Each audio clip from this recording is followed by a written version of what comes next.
Digital 410 proudly presents the What's the Scuttlebutt podcast with your hosts Don Abernathy, Jeff Copsetta, and Henry Sledge.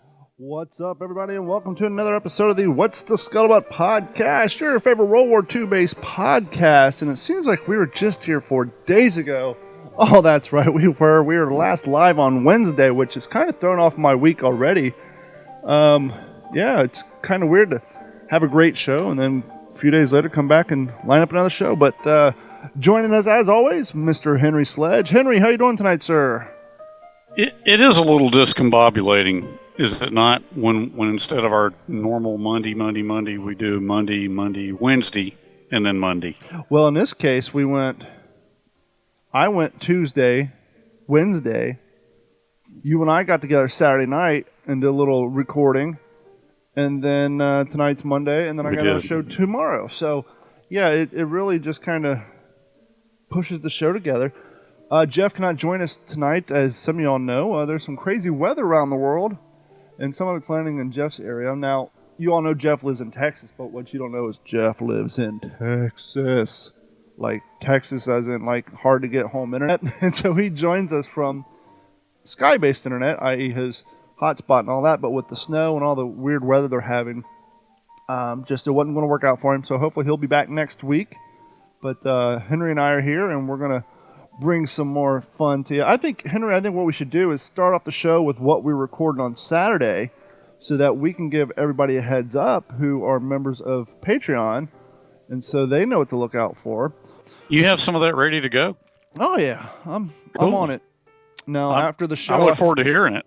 Well, it's without any further ado. Here we go. One of the really powerful things that I recall from the miniseries was how they represented one of my dad's favorite dogs, and that was his Cocker Spaniel named Deacon. I remember my dad talking about Deacon many times as I was growing up, and I knew that my dad really liked Cocker Spaniels, but Deacon was just one of his special pets. And I mean, dogs were really important to us. Our dogs were like members of the family when I was growing up, and they were always like that to my dad when he was growing up. Son, Eugene, I'm sorry.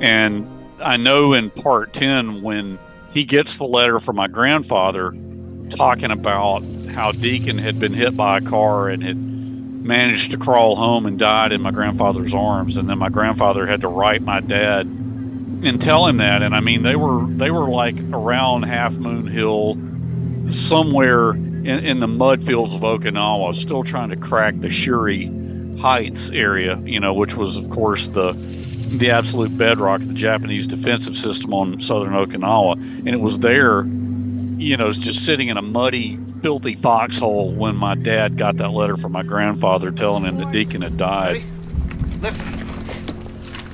G? G? My dog died. I'm sorry. He was a good dog. How old was he? Got him as a pup about 9 years ago. Maybe 10. They say dogs live what? 7 years to every one of ours?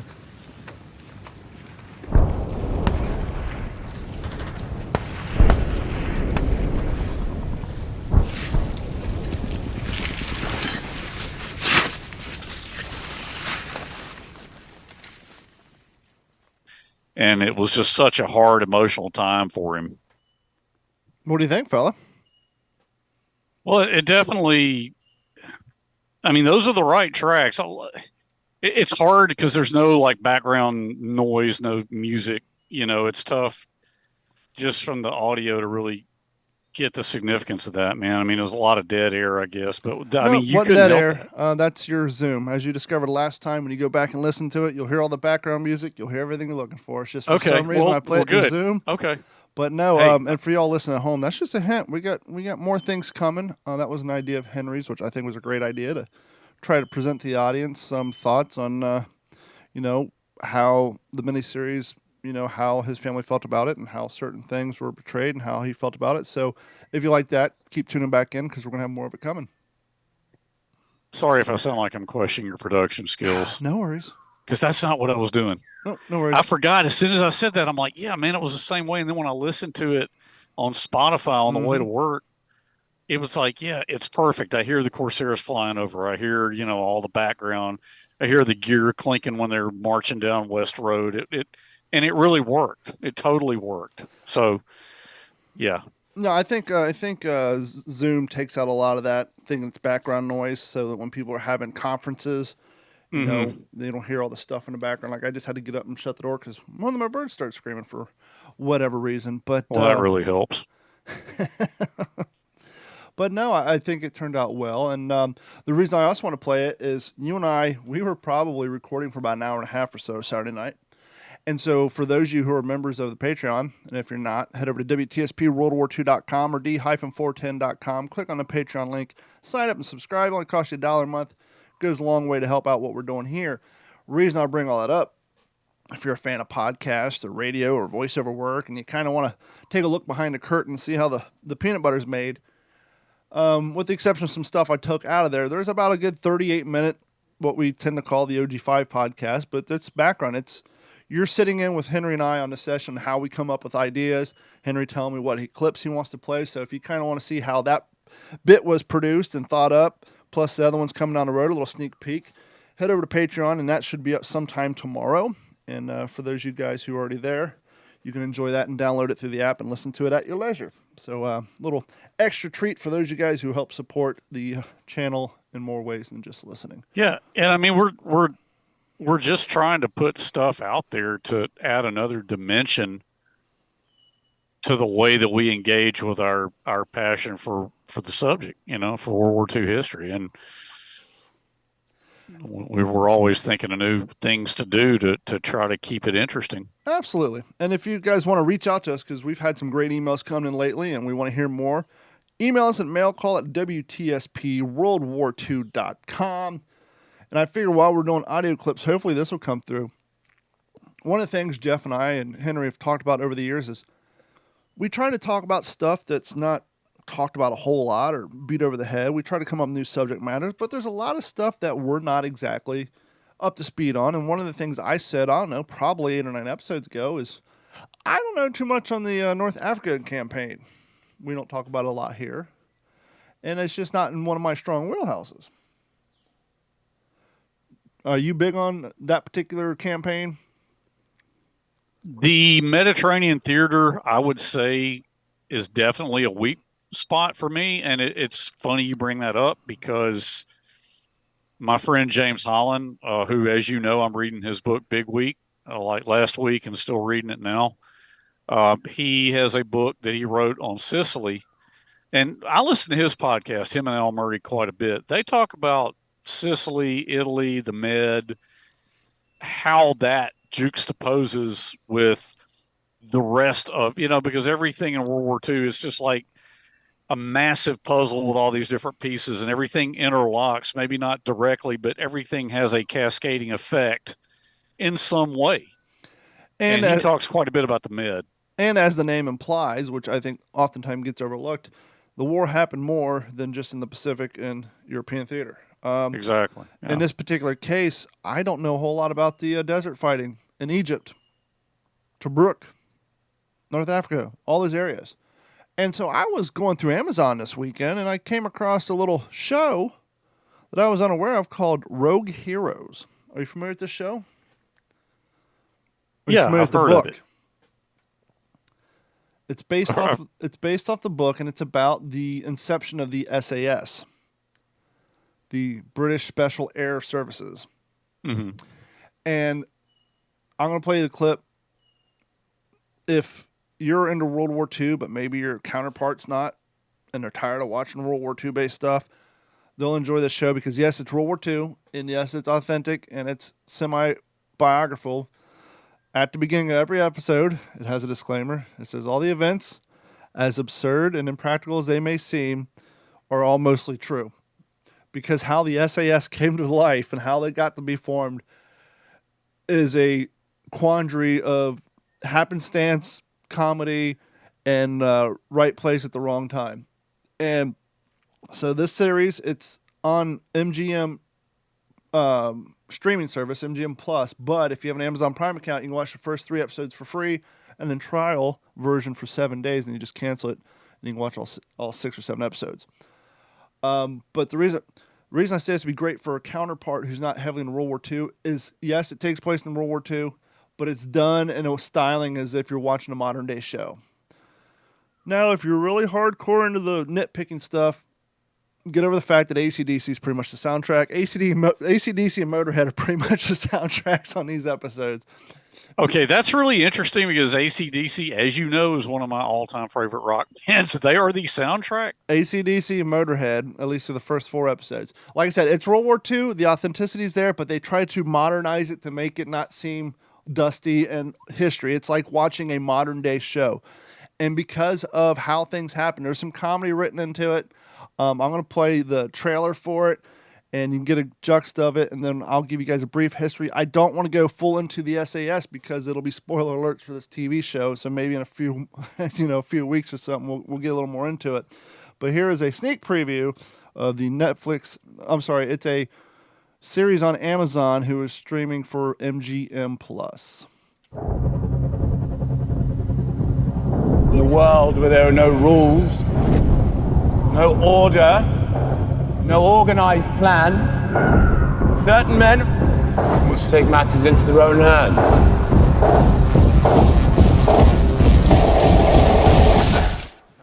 A map?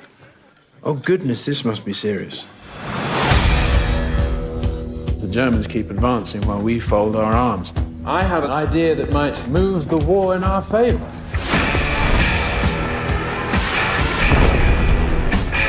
We're bringing together men of a particular caliber, and you are amongst them. Finally, I feel at home. Welcome to this new brigade, the SAS. Who are the SAS? You are the SAS, the Special Air Service.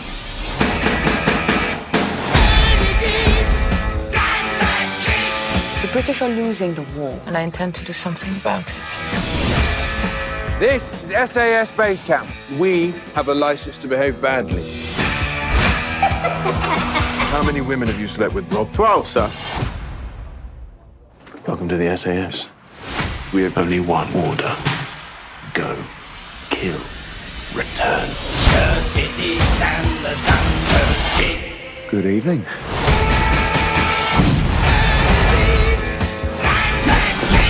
I hope I did no permanent damage.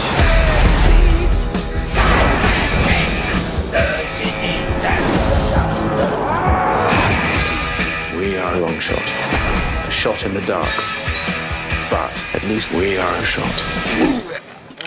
Hangover? Memories of Scotland. Let's go and win the war. You are mud. At last. He gets it. Being produced by Epic. It is streaming on MGM Plus, but you can watch it on Amazon Prime, free trial. It's great. Before we get, I'm just going to give you a brief history of the SAS, and then we'll go into maybe the first episode or two. I don't want to give away a lot of spoilers, but just the type of comedy but truth that was in there. So we're going to skip to the second paragraph on Wikipedia. The Special Air Services was a unit of the British Army during the Second World War that was formed on July 1941 by David Stirling, who is one of the main stars in the TV show. Originally called the L Detachment, Special Air Services Brigade, the L designation, and Air Service name being a tie-in to the British disinformation campaign, trying to deceive the Axis into thinking that there was a paratrooper regiment with numerous units operating in the area. And in parentheses, the real SAS would prove to the Axis that the fake idea now existed. It was conceived as a commando force to operate behind enemy lines in North Africa campaign, and initially consisted of 5 officers and 60 other ranks. In its very first mission on November 1941, they parachuted into the desert to get behind the enemy lines of the German troops. And as they point out in the first episode, no one has ever parachuted at this point into the desert for very good reason. Unexpected, uncontrollable, unforeseen sandstorms, high winds, just it's not a place conducive to jump into. Let's see. So their very first mission, November 1941, was a parachute drop in support of Operation Crusader Offensive. Due to the German resistance and adverse weather condition, the mission was a disaster. 22 men, a third of the unit, were killed and or captured. So this is the very first mission. They go out and parachute, and they literally jump into a sandstorm. It's insane. And the second mission was a major success, transported by the Long Range Desert Group, which is very cool to see them in action on the show. It attacked 3 airfields in Libya, destroying 60 aircraft without a single loss. In September 1942, it was renamed the first ASA, consisting at that time of 4 British squadrons, 1 Free French, 1 Greek, and a Phobalt section. So this is a very cool show. I like the way it's done. The very first scene, just to show you where the British Army was at that point in the war early on. I mean, it was early on for us, but it wasn't early on for them. The opening scene, there's a huge convoy just roaming through the desert, just driving through the desert, and all of a sudden they stop.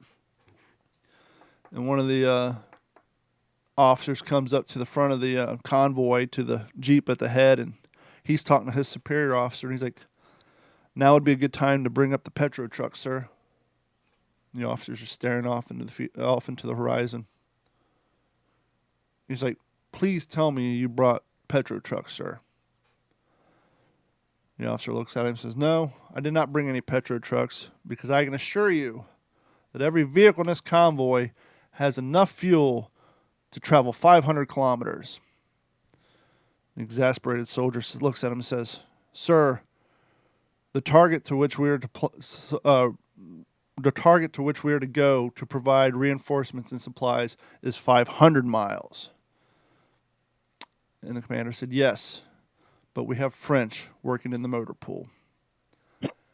And so things were such a quandary and such a cluster F that this area that they've been holding down for like 124 days against the Germans needed resupply and reinforcements. They sent a convoy of reinforcements, and because of language communication errors, the trucks were fueled for a 500-kilometer travel when they had to go 500 miles. Now, for those of you who don't know exactly how that breaks down, just keep in mind a 5K race is 3.2 miles. So you can do the math from there, how many hundreds of miles that they were going to be short on delivering gas. And so what happens is one of these commandos comes up with an idea. Hey, we've been taking a pounding here for 124 days. The higher ups, the command, they what they call General HQ, GHQ, just can't get their act together. So he goes out of his way to bribe a dock worker to let him know and to mislabel some parachutes. And so they mislabel some parachutes. He goes, picks them up, and him and one other founding member who was also a British commando, they were the first ones to ever do a jump in the desert, because their whole thing was, let's prove this can be done, then we can go to GHQ, tell them it can be done, that we've done it, and get permission to form this group. And they do the first jump, and one of them gets severely injured. And so it goes from there. But as we're reading in this description, they're originally called the L Detachment Special Air Services Brigade, the L designation and air service name being a tie-in to the British disinformation campaign. And one of the reasons for the disclaimer on the show about how things seem so ludicrous that they couldn't possibly be real, but they were, as these 3 guys and commandos were coming up with this idea to make the first Desert Parachute Brigade, there's a commander in the disinformation realm who came up with the idea of kind of like we did with the Ghost Army before D-Day, spreading lies about this brigade that didn't exist and putting inflatable, tanks and tents and all that. So then when the Germans flew over, it looked like we had a brigade. Well, he had spent months spreading all this false information, leaving paperwork around, marked top secret, and hiring actors and designing uniforms and literally polluting the area with quote-unquote mislocated top secret documents about this parachute brigade. And just so happens, as these three guys are going to GHQ to try to get permission to start this, they're like, well, hey, our intelligence people are spreading us this information about a non-existing group of parachutes. These guys want to form it. We know that it's going to be a catastrophe. We know they're going to have high, losses.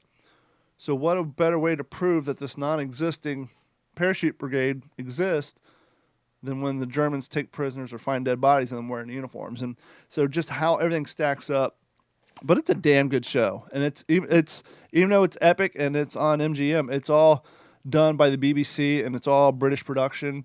The uniforms are right. So is it being made currently? It's on the air currently. I'm already 4 episodes in. Are you, from your standpoint, I mean, we both have a pretty good grip of, and all of our listeners do too, a pretty good grip of the subject, of course. Mm-hmm. You like what you're seeing? I mean, I think it's great. Once again, there'll be people, what's with the modern music? I don't care. It's a great way to bring people in it. It's a great way to modernize the subject matter, but all the uniforms, everything else is spot on. They just kind of give it that new, exciting way of watching it.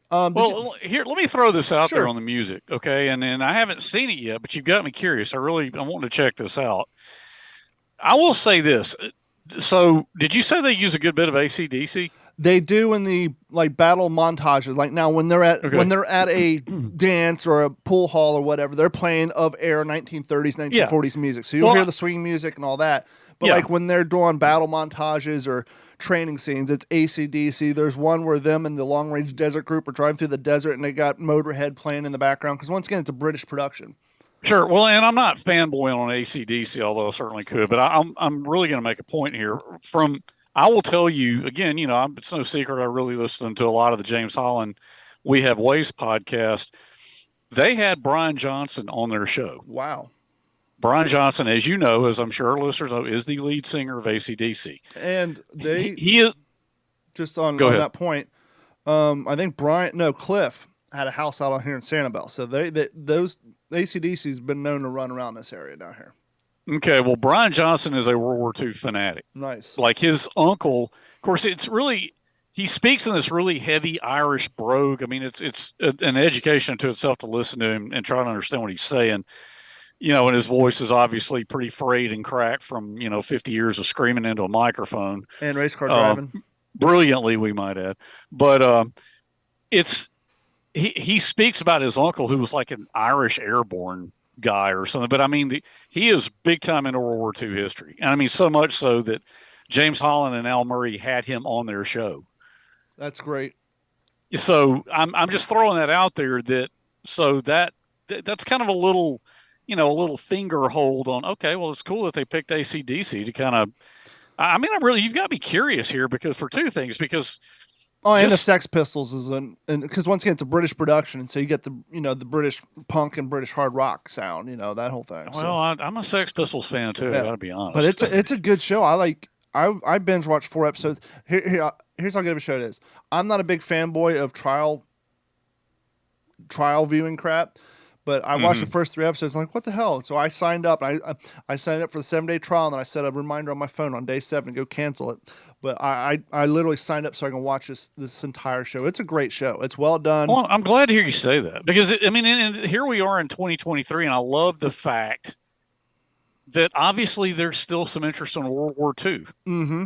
I mean, we know there is because we have listeners, and we want more listeners, and we're here doing what we do because we love it, Don. But I love to think that somebody is willing to fork over millions and millions of dollars to make a show in this day and age about World War II. And I'm speaking, we know Masters of the Air is coming, right? I mean, that's coming down the pipe. We know that. But so we're talking Rogue Heroes. I mean, that's cool. And I really need to kind of get more going on the Mediterranean theater too. I want to read the book. And give me some source material. JT Rocker 99 on YouTube. You said kind of like Peaky Blinders. It's funny you say that. It's produced by the same people who produce Peaky Blinders. So yes, it has that Peaky Blinders. You never seen Peaky Blinders, right?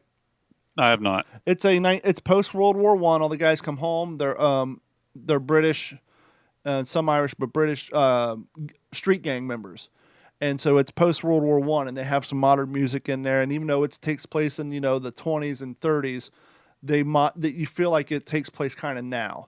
They do a really good job of taking the grainy feel away from the history and making it feel like it's like watching Sons of Anarchy, but it's in the 20s. It's same producers.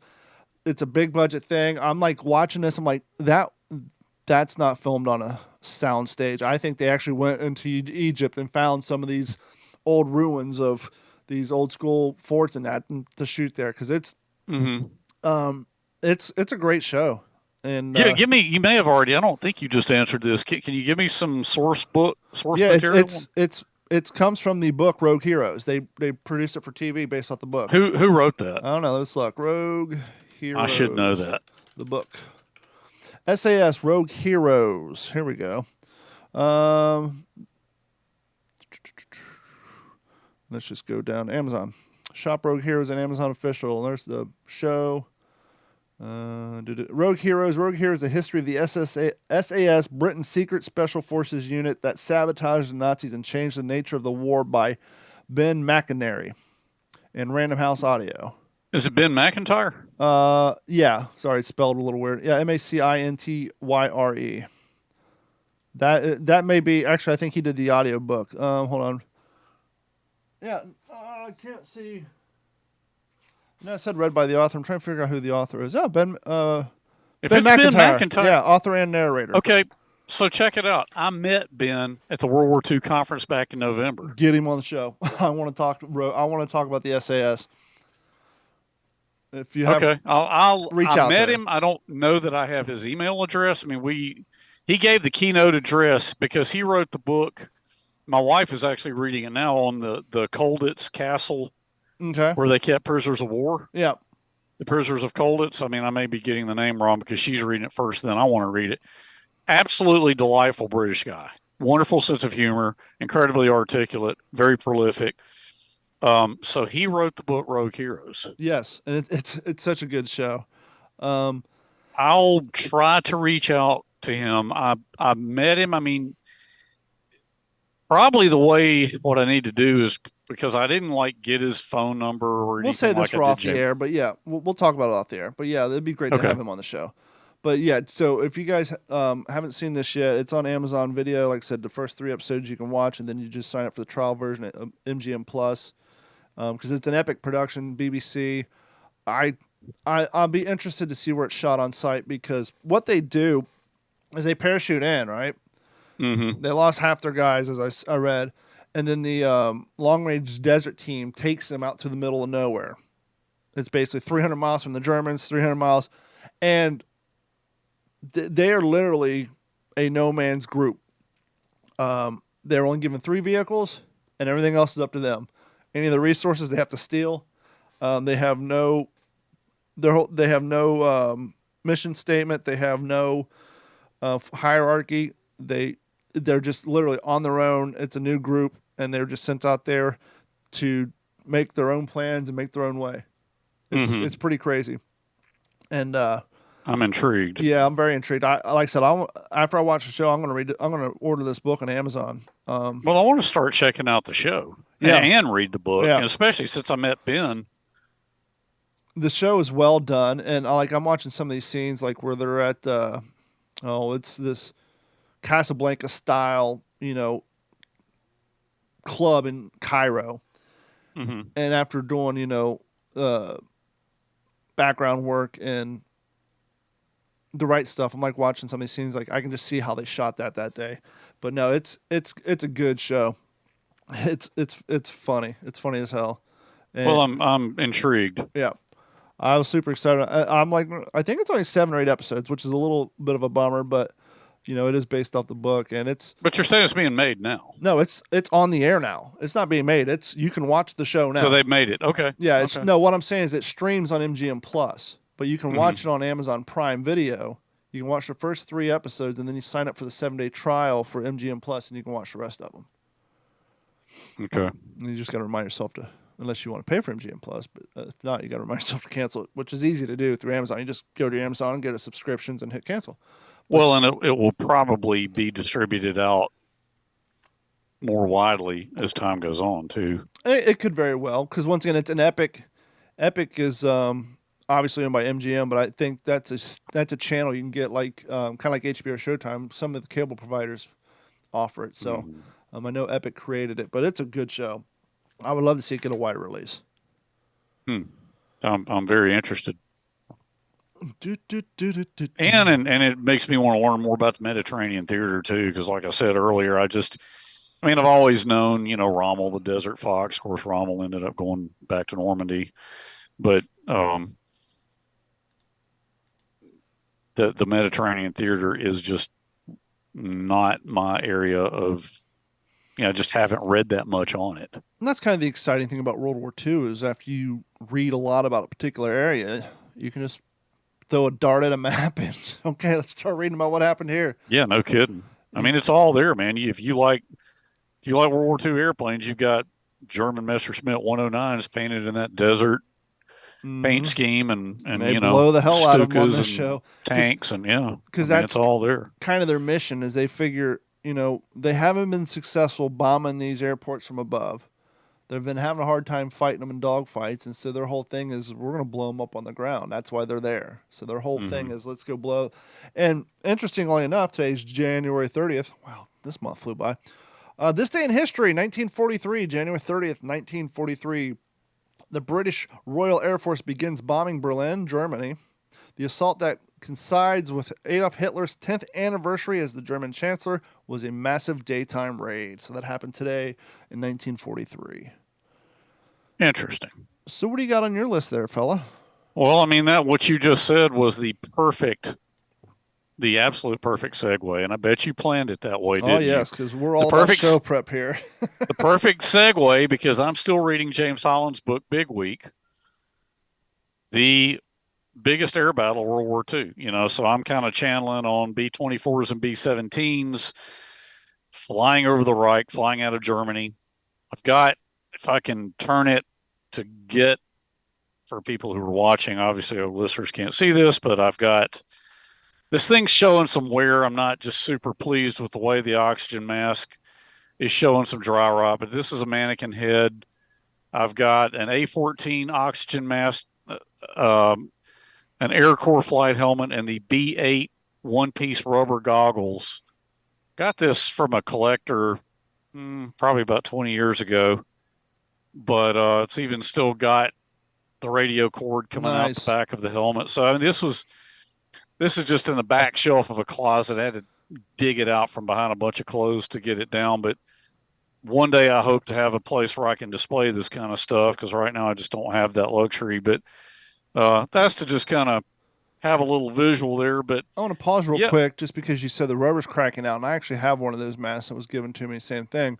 Too bad Jeff's not here, because if anybody on this podcast would know how to slow down the aging process of Air Corps gear, it'd be the guy who works for an air museum. So I would send Jeff a text and say, hey, what can I treat this mask with to slow down the aging process and the delamination of the rubber?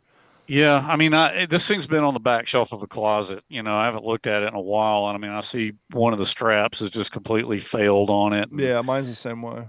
Damn it. But hey, so with that great segue you had, and then me providing a little visual taster there, would it be okay if I just read some select passages from Big Week? Absolutely. Go ahead. I'll read one, then we'll talk. Sure. We'll just get the discussion. Let's just jump right in here. So if you were a bomber pilot in World War II, if you joined the Air Corps, be it as a navigator, a radio operator, a tail gunner, a waist gunner, a pilot, a co-pilot, before you could do anything, you had to get in theater. This little paragraph right here goes into some detail on how the 445th Bomb Group just got there, just got to Europe. Meanwhile, at Tibbenham, the newly arrived members of the 445th Bomb Group were settling into their new environment and working up to go into action. The crews had flown over in their longer-range B-24s, using a route from Florida south to Puerto Rico, British Guyana, and Brazil, now an ally, then across the Atlantic to Dakar in West Africa, on to Morocco, and then north to England. It took 2 weeks, and Captain Jimmy Stewart had flown much of that's the actor, Jimmy Stewart, had flown much of the way himself, riding with Lieutenant Lloyd Sherrard's crew.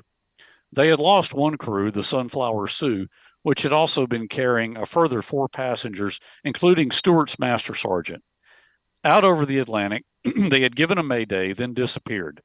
One of Stewart's first tasks on reaching Tibbenham was to write letters to the families of the 14 men who had been lost, possibly the most unenviable task of an air commander. Cold and wet, and this is just one more paragraph describing the general conditions of the base. Cold and wet, Tibbenham, like all other air bases, covered a vast area that included accommodation for some 6,000 men, as well as all the offices, ammunition dumps, fuel stores, firing butts, hangars, and workshops. In many ways, airfields such as Tibbenham were like small new towns. Hastily built concrete roads linked the various parts of the complex, but plenty of rough tracks, puddles, and mud remained. Their last staging post had been Marrakesh. The contrast could not have been starker. Stewart was sharing quarters with Captain Howard Kreidler, CO of the 701st Bomb Squadron, in a flat-roofed concrete and brick barracks block. It was basic, with a single Franklin stove for heat, which they soon got working, but better than the Nissen and Quonset huts that housed the majority of crews. It blows my head. We often forget how many of our quote-unquote celebrities served in the war. I'm talking about Jimmy Stewart and Clark Gable. What was the reporter who would always do like the last 10 minutes on 60 Minutes in his? Oh, Andy Rooney. Andy Rooney. Yeah. Not to roll back, but I was doing a little Google searching. So Rogue Heroes, this is a little crazy. It's only 2023 right now, right? Mm-hmm. Rogue Heroes Season 1 came out in 2022. There's already DVD box sets of it on eBay and Amazon. So I'm going to look into that. I'll let you know if it's related. That way, if you can't find it on Amazon, we just, Let me know. So the paragraph I just read, the thing that jumps out at me, man, I mean, you can talk about the equipment itself, but the logistics that I just described, I mean, that route just to get from the United States to Europe, that is just unbelievable. Well, not only is it unbelievable, but it's all right where you just get in the plane and fly east. No, we were talking about Wing of Prayer last week, and Harry Crosby, who ended his career as like one of the best navigators in the 8th Air Force, he was asked when heading home, instead of taking a ship, they put him on a plane. And the lead navigator for the trip back home to the United States got sick and couldn't fly. And they asked him if he would do it. And he was nervous about doing it. He didn't think he could find a way back. And so first he said no. And then when it was going to lengthen the amount of time for him to get home until they found a navigator, he finally said, yeah, but he had to basically do a bunch of homework.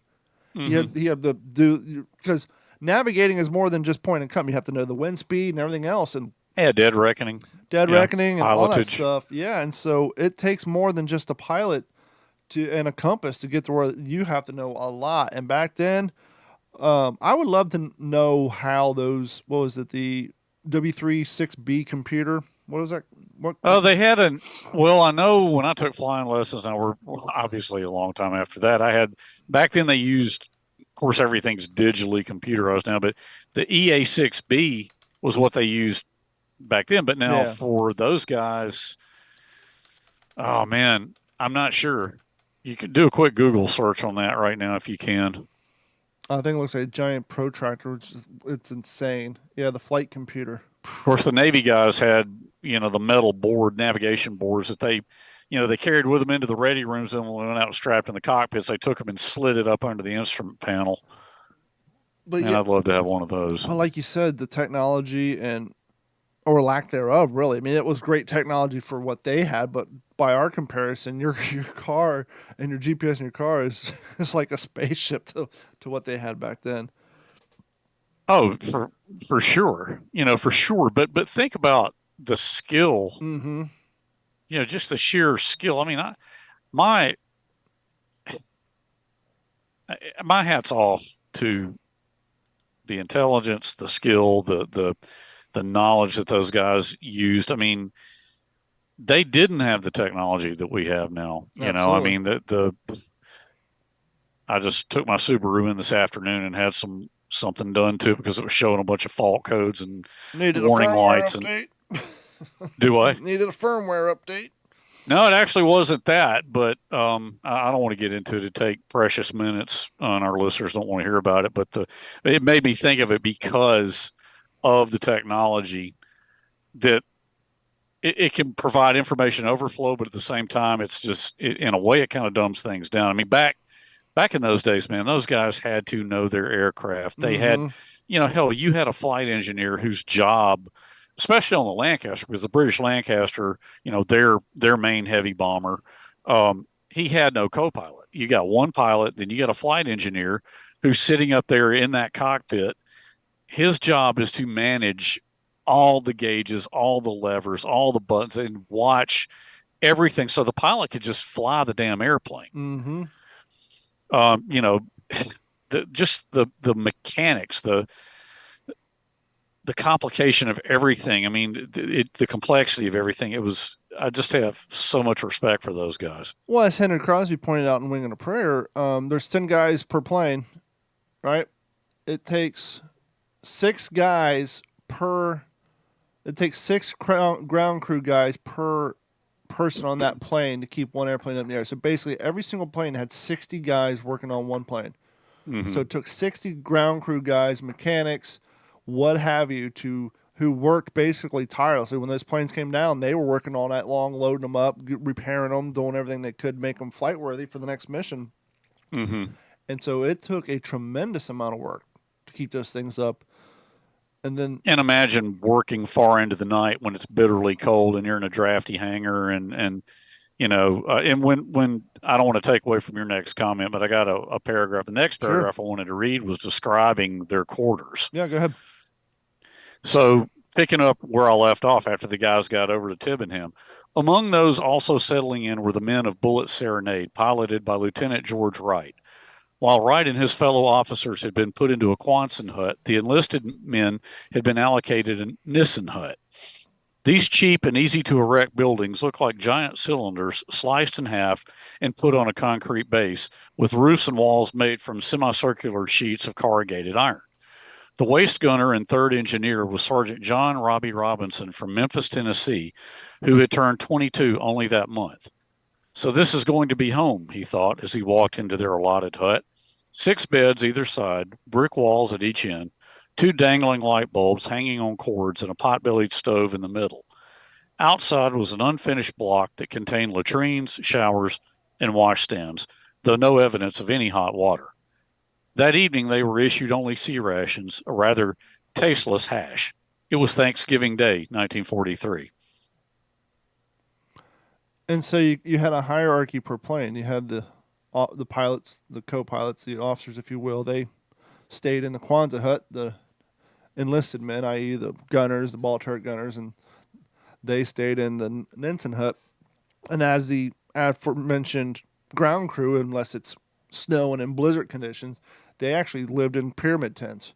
So there was a clear hierarchy, like a decent place, halfway decent plate, tent. And it was strictly based on what your role was in that operations. You have another entry you want to go over? Oh, yeah, this is jumping ahead to talking about Adolf Galland, German Luftwaffe officer. Some of his frustrations trying to deal with Adolf Hitler and just the general situation that they were facing. I can imagine. Let's see. All right, let's just jump in right here. Meanwhile, Galland's fighter pilots continued to take off and meet whatever incoming American missions were launched into the bleak winter weather.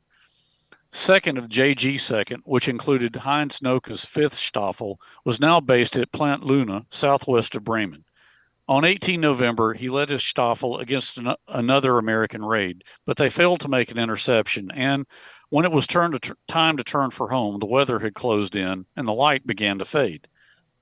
Worrying they wouldn't make it back to base, Noka radioed to the airfield of St. Trond in Belgium instead. Below, Holland and Belgium lay covered in snow after some heavy blizzards, and Noka was concerned about icing. It could badly affect the weight of the aircraft as well as the controls. He could feel his breath freezing on the inside of his oxygen mask. I can only imagine. I mean, just that last line, you could feel your oxygen freezing on the inside of your oxygen mask. And what a lot of people who aren't familiar with that, which I really wasn't until recently, is your clothes are plugged in with a cable. They have literally electric pajamas on underneath their suits. And as you can imagine, your movement is limited by the length of that cord, that umbilical cord, if you will. And I can only imagine being like a waist gunner. You're spinning, you're moving, but then you got to rotate, maybe step a few steps away to grab a new can of ammo. How quickly that wire could become a hindrance.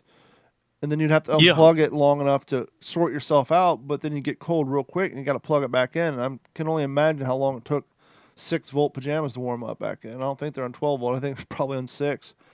And just the whole environment and being in those aircraft, just as we mentioned before, it's the aeronautical equivalent of being on a submarine almost, except for the submarines are a whole lot bigger. But it's just one of those, and you had a little bit of a chance to survive if the unforeseen were to happen. And you talk about the electrically heated flying suits. I mean, those things, in 1943, I'm sure that they were prone to failure pretty often. Yeah. I'm going to read a brief thing out of Wing and a Prayer because yeah, please. I think it's interesting when we hear groups doing things that you don't think to do. Perfect example. A lot of people didn't know until they read your father's book that, we got to Okinawa. They made us turn around and go pick up everything bigger than a 50 cal round. Great. We're doing cleanup. That's great for morale. But this was great for morale. And this is an awesome part of the story that you never hear before. Let me see. Really looking forward to reading this book that you got there. On April 20th, more attacks on railroad marshaling yards. On that day, the Soviet and American armies met at the Elbe River, and Germany was cut in half. There remained nothing for the 8th Air Force Bomb Group to hunt. What do we do now? On May 1st, the 100th went to Wackenburg. The lead bombardier dropped parachutes containing large white crosses, which were to mark where our 37 planes at 400 feet would drop 71.7 tons of supplies. Over the Hague, our crews saw Dutch people on rooftops waving American and English flags. On May 1st, the Russians raised their flags over the Reichstag. On that day, our crews flew over Holland at 500 feet and dumped 70 tons of 10-in-1 rations on the racetrack of the airfield near Hague. On May 1st, 2nd, 3rd, 5th, and 6th, we dropped more food. Coming back over, our crews reported that these were, quote, the most pleasant missions they had ever flown. On the ground, everywhere, people waving. Somehow they made huge signs in the field saying, "Thank you, Americans." I felt better about Operation Manna Chow Hound. Manna being manna from heaven, which is what the British want to call it. Chow Hound is what we want to call it because it was basically a food and supply drop over all these areas that the Germans had occupied for so long. Now we ran them out of there, but the people, there was still no food. I mean, the Germans had already consumed all of it. We also flew what we called revival missions, on which 5-man crew would fly into Germany, land at a Luftwaffe base, pick up as many as 40 POWs, and bring them back to Paris. The 8th Air Force flew out 8,000 U.S. and 1,500 British. Many of our crews saw friends from the 100th. Most of them had lost 40 or 50 pounds. On May 2nd, 38 of our planes dropped 70 tons of supplies over Schiphol. Planes went over the drop area in single file, skimming the train, pulling up and missing buildings and smokestacks. There was a heavy roar as pilots changed propeller pitch to adjust their altitude. All the crews took their supply of fresh fruit, the fresh oranges that the first oranges that had been seen in months, to drop to the Dutch. They could see the faces of people waving and praying. On May 3rd, the 100th bomb dropped another 70 tons of supplies in Bergen, and the same load over Hilversum. The supplies were in burlap bags, and our flyers saw them explode as they hit the ground. Reports came back from about, quote, happiness hats. During the war, the resistance and underground had to hide their parachutes since they were evidence of the American airmen coming down in the area and evidence that we had helped them. Now the silk came out. They were dyed vivid colors and fashioned into hats, scarves, skirts, so bright in color that we could see them from the air. Now they were proud symbols of those who had helped the escaped invaders from the Germans. And so it got to a point where after we ran the Germans out, let's start using planes for supply drops. Yeah. And that's not, that's one of those things you don't ever really hear about, but it's what we did. And they were talking about how they would take their supplies as well, like their candies and their chocolate bars, and they would save them up for like a week or so, all the guys, and then they would invite all the kids from local town and have like parties for them so they can get this candy and these fruits and stuff, and just, try to help, not only help the community and help the kids, but help their spirit, because here they are, for the last year or so, depending on how many missions they flew. Harry flew, I think, close to 32. Mm-hmm. When your job is just to indiscriminately bomb and destroy cities, now you have a chance to kind of, instead of take life, kind of try to rebuild it in your own little way by providing sustenance and food and supplies to people who've been beaten down and taken advantage of for so long by the Germans. And I'd read also of what you just passed over there about how they started flying POWs around trying to get people, replaced into their proper, helping American guys get home or they're really sick. It's a quicker way to get them to a more well-equipped hospital with better surgeons than throwing them on a deuce and a half and driving them over bumpy roads and taking a long road. Of course, yeah. But on that note, we've been reading a lot of books. I know you're reading the one you spoke of earlier. You and I were talking on Saturday. I just finished Winging a Prayer, and Harry Crosby's writing style is so good that I then went to The Deep Woods by Eisenhower's Boy. That was mentioned in The Longest Winter, and so I went out and bought it, and I know one of our listeners said they bought it too. And I jumped into that book, and I had to pull out of it. Not saying it's a bad book. The writing styles are so different from coming from Harry Crosby's Winging a Prayer to a book where the first chapter is quoting, newspaper articles and just a lot of logistics and not first-hand account stuff. I know it gets in the first-hand account. So it was such a juxtaposition. It's almost got a proverbial nosebleed. So instead, I went back to the care package of one Jeff Copsetta and the books he sent. And we've all seen the movie, but I was interested to read the book, and so I started The Longest Day. And so I'm still staying in the European theater, but I'm going back on the ground and reading The Longest Day, which is very interesting because, as they point out in the forwarder, Cornelius Ryan had access to a lot of German paperwork, diaries, and such. Mm-hmm. And so as you're reading this, he transitions back and forth between what's going on the Allied side and on the German side, but he doesn't write it in which, as we often talk about, a lot of people do, you don't have boogeyman syndrome on here. It's here's what's going on, and here's some people's thoughts on Hitler and how, he was messing things up. Here's what was going on with Hitler.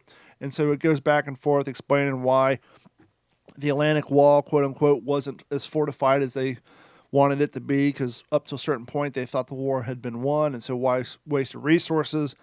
And then as time got closer and closer to D-Day, they started getting more paranoid, and Hitler basically called out all out front as let's get the Atlantic Wall done. And so they started pouring all these resources and sadly slave labor into building all these concrete reinforcements that, luckily for us, it happened this way. Mm-hmm. Basically because they, last minute Johnny, they didn't have enough concrete to do all the things they needed to do. They didn't have enough steel to make the big guns rotate and move. Basically, that's why a lot of them were fixed. They only went up and down and moved a little bit to left, right, because they cobbled this stuff together so many at the last moment that they didn't have the resources. Concrete was hard to find. Steel was hard to come and by. the quality of the concrete they had was not that good. Yeah, and the fact that you have slave laborers building it, they're not exactly, putting their best interest into it. They kind of want you to fail. And so a lot of that stuff came to our advantage. I mean, could you imagine how the cost of Navy could have possibly taken during D-Day if those large cannons were able to articulate and have a better range of motion instead of being kind of stationary? Definitely. When you bring up, it made me realize something, and I got an idea, not for tonight, but for another show, talking about, and it would go well if you're reading The Longest Day as you move forward in that. Actually, my buddy John McManus sent it to me. Well, not the actual paper document. It's an image, a picture of it, a questionnaire that Cornelius Ryan, this is like back in 1967, 68, maybe 1970, probably getting ready, researching that very book that he sent. He sent it to thousands and thousands and thousands of soldiers, of veterans, one of whom was my uncle. Really? My Uncle Edward, who you've heard me talk about it on this show, my dad's older brother. He was a tank platoon commander in the 741st Tank Battalion and landed at Normandy, fought his way across. I saw John McManus dug it up where my uncle answered that questionnaire. Wow. It's about a 3-page. That's awesome. I'm telling you, we could do a show on that. Yeah, I'm actually looking through the folder because in the book it says that during his planning on this book, he basically... I think not he did the same thing in the United States, but over in Europe and Germany, I think they said he posted over 350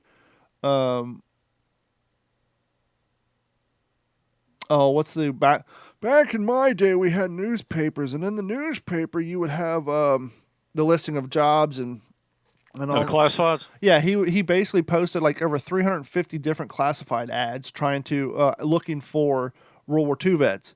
And he said they had like 6,000 responses, and like out of those 6,000, he basically took in the 1,300 that had the most detail, and plus sending out all those like your uncle got. And so that's cool that you actually have a copy of not only that questionnaire but your uncle's handwriting filling it out. That's awesome. Well, it's unfortunately because the actual document is archived, but I've got John McManus sent me a good enough. Good enough pictures of it that I've got it on my computer. Yeah. And I'm telling you that we could do a show just reading that, and we could just go back and forth, volley back and forth on The Longest Day. Sure. And leaven it up with some questions from that questionnaire and my uncle's answers, because I read through it. It's about maybe 4 pages. And it really was enlightening to me. It helped me understand. It answers some questions, that'd be a great little show right there. Absolutely. I'm looking forward to it. But I think that's pretty much everything I have. Anything else you want to go over before we call it quits? No, I think, I'm here in Big Week. I am on page 181. I got a ways to go yet. So, maybe, the cool thing is, man, we can just toss a paragraph in from our favorite book and move on with a discussion, whether it's about that or something else. It's all just this great stew that we like to consume, And a little update for the stickers, and a lot of you all who sign up for Patrons, wait, where are my stickers at? I've been working on them, and the delay has been the font on our slug line, your favorite World War II based podcast. The smaller sticker gets, the smaller that bottom font gets, and so I've actually had to change the font. But I got a good batch of them I'm sending out, so some of you will be getting them sent out this week, and they will be in the mail. But I've been going through a lot of quality control and research and development on the best way to go about making these stickers and changing the font a little bit on just the slug line, because the original font is stencil, but the vinyl just falls apart. So for those of you who are signed up waiting for your stickers, they're coming your way, I promise. Each one of them is made by love and frustration here in the What's the Scuttlebutt podcast studio by yours truly. We will get those out to you guys. But I want to thank each and every one of you for your continued support. And thank you guys for sending us emails and watching us on YouTube. JT Rocker's here every Monday. He's always hanging out in the comments. I want to thank him. And for the rest of you who watch it in real time and in post time, you can go back and watch the video at any time and leave comments, and we will go back. And so even if you're not watching live, you're watching it later, please feel free to leave a comment, and we will answer it back and get back to you. But for myself, Henry, and Jeff Copsetta, we want to thank each and every one of you, and we will be back Monday. Yeah, sounds like a good thing. Yeah, we'll shoot for Monday. See y'all later. This has been a Digital 410 production.